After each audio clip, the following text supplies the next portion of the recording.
Hello everyone, এই বাসটির মূলত সামনের পার্টটি সম্পূর্ণই আলাদা, যেটি নজর কাড়া কালার কিংবা লাইটিংয়ের পার্ট ডিজাইন করা হয়েছে সেটি দেখলেই বুঝতে পারবো কতটা অ্যাট্রাকটিভের সাথে সৌন্দর্যভাবে করা হলো। পাশাপাশি প্রিন্টিংয়ের দিক দিয়েও বাসের বিশেষ কিছু প্রিন্টিং অ্যাপ্লাই হলো, সেটি না দেখলেই নয় যে বাসটির খুবই সুন্দরতম প্রিন্টিং এটি। এবং বাসের কালারফুলি কতটা লাক্সারিয়াসপূর্ণ হলো সেটি কিন্তু বলে দিচ্ছে প্রিন্টিংয়ের একটি দারুণ ডিজাইনটি। এবং বাসটি সম্পূর্ণই একটি ঢাকা গোপালপুর হিসেবে চলাচল এবং টাঙ্গাইল, এবং বাসটি গোপালপুর যেটি ব্যানার রয়েছে সেটি, এবং বাসগুলো টাঙ্গাইল রুটের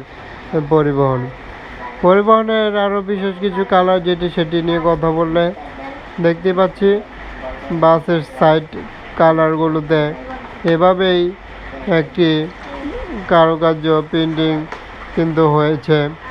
বিশেষ কিছু লক্ষ্য করলে বাস জুড়ে সম্পূর্ণ নিউ কোয়ালিটির ইউজ করেছে, এবং বাসটি আরও সামনের যেই পার্ট আমরা লক্ষ্য করব সেটি কিন্তু সচরাচর বাসে কিংবা এমনটি ডিজাইন দেওয়া হয়নি।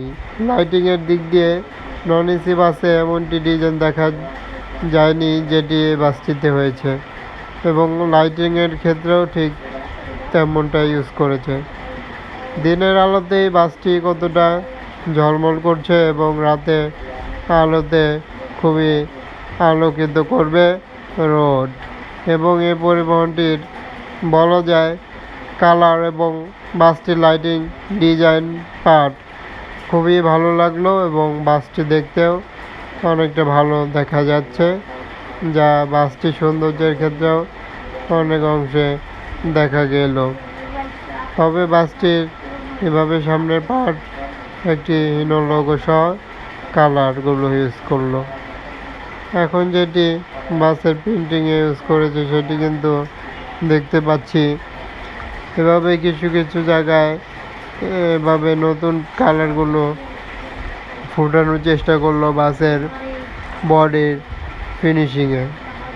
বাসটির বডির ফিনিশিংয়ে অনেক অংশে বাসের সৌন্দর্য দেখা গেল, এবং পরিবহনটি দ্রুতগামী পরিবহন, এবং বাসটিতে ইউজ করেছে যাবতীয় পার্টের বিশেষ কিছু লাইটিংয়ের সামনের পার্ট বিশেষ মাত্রায় থাকবে। বাসটির কালারগুলোতেও ইউজ করেছে যেটি সেটি সম্পূর্ণরূপে ফুটে ওঠারই মতো, এবং বাসটি দেখেও ভালোই দেখা গেল কিংবা আমার কাছে ভালোই লাগলো। তবে মতামত আপনাদের কাছে বাসটিকে কেমন দেখা যায় কিংবা দেখা গেল ডিজাইনের সাথে নতুন একটি বাসকে তুলে ধরা, এবং কালারগুলোতেও সুন্দরতম কালার হিসেবে হয়ে থাকবে।